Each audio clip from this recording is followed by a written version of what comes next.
Entre 1999 et 2015, la télé française a vécu un véritable printemps de l'investigation. Création de 90 minutes à Canal+, puis de pièces à conviction sur France 3, de compléments d'enquête, de cache investigation dans la foulée, la télé française n'avait jamais été aussi audacieuse.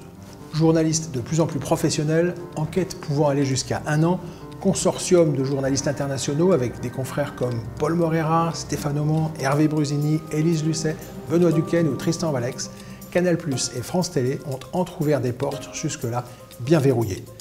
Danger des pesticides, évasion fiscale, greenwashing, rapacité des labos pharmaceutiques, maltraitance au travail. Le monde merveilleux des affaires, comme on dit à Cache Investigation, a été révélé au grand jour à des millions de téléspectateurs pendant des années. Pour la première fois, des journalistes ayant contribué à cette incroyable histoire ont décidé de témoigner.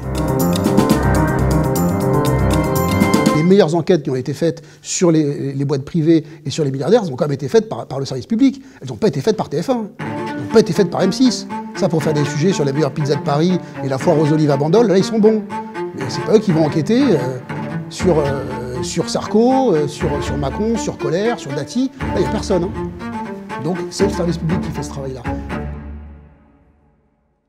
Pour faire très simple et très court, notamment pour le jeune public qui s'intéresserait à l'histoire de l'investigation en France, il n'y a pas de tradition d'investigation à la télé française jusqu'au début des années 80. Il y a 2 émissions qui vont créer cette culture. Il y a Pièces à conviction sur France 3 et 90 minutes sur Canal+. Elles vont démarrer à peu près au même moment. Il y a là un moment vraiment jouissif pour les journalistes de contre-pouvoir, ceux pour qui le journalisme est du contre-pouvoir. Je suis journaliste, j'ai essayé de vous joindre par téléphone, j'ai pas réussi à vous trouver, enchanté. Ces magazines-là, quand on les réalise, quand on les fait avec ses tripes et on les fait au service de l'intérêt général.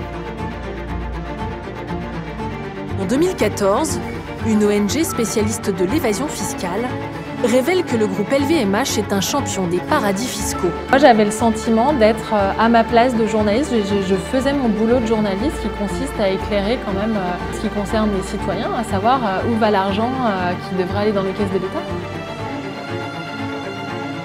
On allait chez les ministres, on allait chez les grands patrons, on y allait pièce en main, en demandant à quoi correspondait telle facture. Quelle époque extraordinaire. On pouvait bosser. Selon nos informations, le groupe bancaire aurait mis en place depuis la fin des années 90 plusieurs systèmes présumés d'évasion fiscale et de blanchiment d'argent au profit de ses riches clients.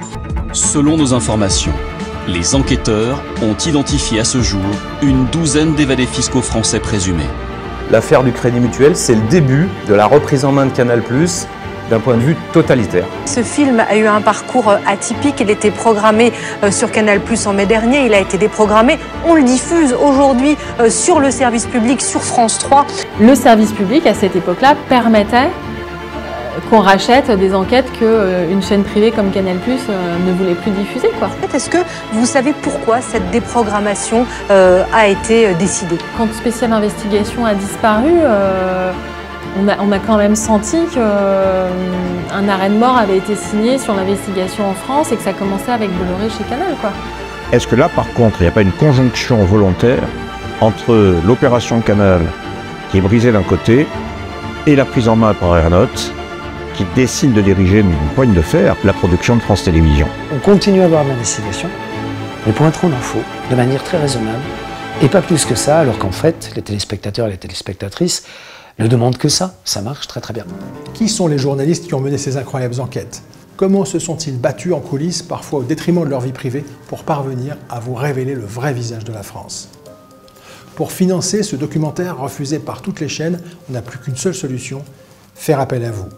Faites-nous un don ou des dons récurrents dès aujourd'hui, si possible tous les mois, pour qu'on puisse produire France Télévisions contre les puissants, 5e épisode de notre série, qui va nous permettre de comprendre pourquoi, depuis quelques années, l'audiovisuel public en général et France Télévisions en particulier fait l'objet d'une telle pression politique. Ils censurent, on les contourne. Vos contributions sont notre indépendance, on est des millions, on peut y arriver.